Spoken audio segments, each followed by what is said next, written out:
ሰላም እንዴት ናችሁ? ደህና ናችሁ ወይ?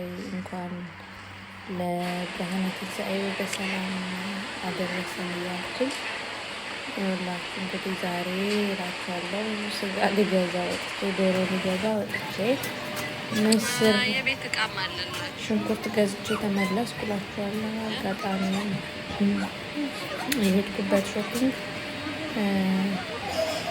ስጋ ነበር። በእርግጥ ግን ስጋ ፍሬሽ እንዲሆንልን ብለን አልገዛንም።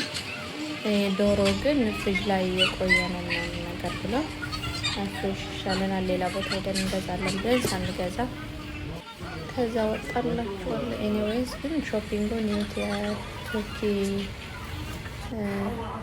ባለቤት ነው እንትኑ ሾፕ በጣም በቃ የሌለ ነገር የለም። ዌር ሀውስ ነው የሚመስለው እና ደስ የሚለው ቅመማ ብዙ ነገር ነው ያለው። በቃ በተለይ ለአበሻ የሚሆን ነገር ምናምን አብዛኛው ጊዜ እዚህ ሀገር ላይ የአረብና የተርኪ ሱቆች ነው የምናገኘው እና በጣም ቆንጆ ትንሽ ሱቅ ነው።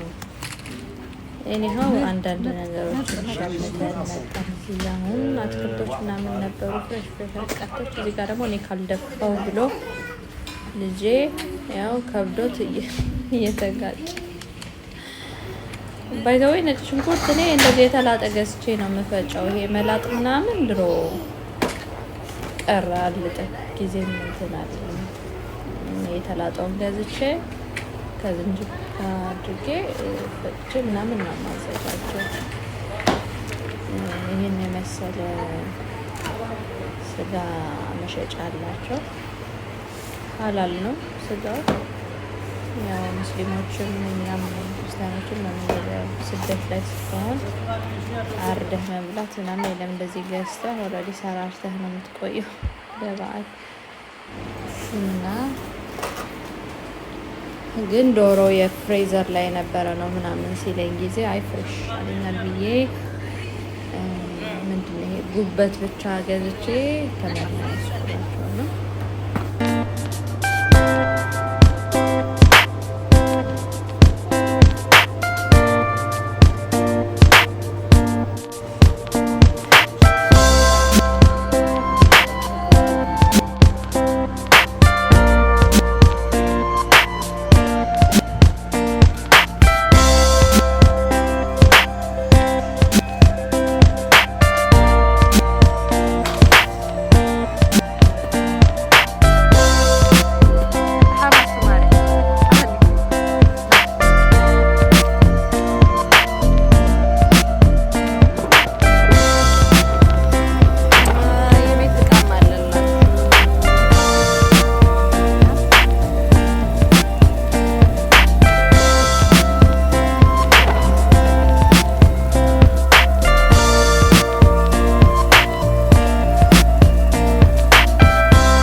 ባቅላባው አንዱ ለእናታችሁ አማረኝና እኔማ እንዲህ ሳየው አንድ 3 ስላይስ ገዝቼ እንትን ተመለስኩ። ዲዘርቶች ምናምን በቃ አፍ የሚያስከፍቱት ምራቅ የሚያስወጡ አዲስ ጋገዛ አስተለቃለሁ። ያው እንደምታዩት ቢነስ ምስር ምናምን ነው ገዝቼ የወጣሁት እና ምን ልላችሁ ፈልጌ ነው፣ አንዳንዴ ያጋጥማል እንዳሰባችሁት አትውሉም እና መልካም በዓል።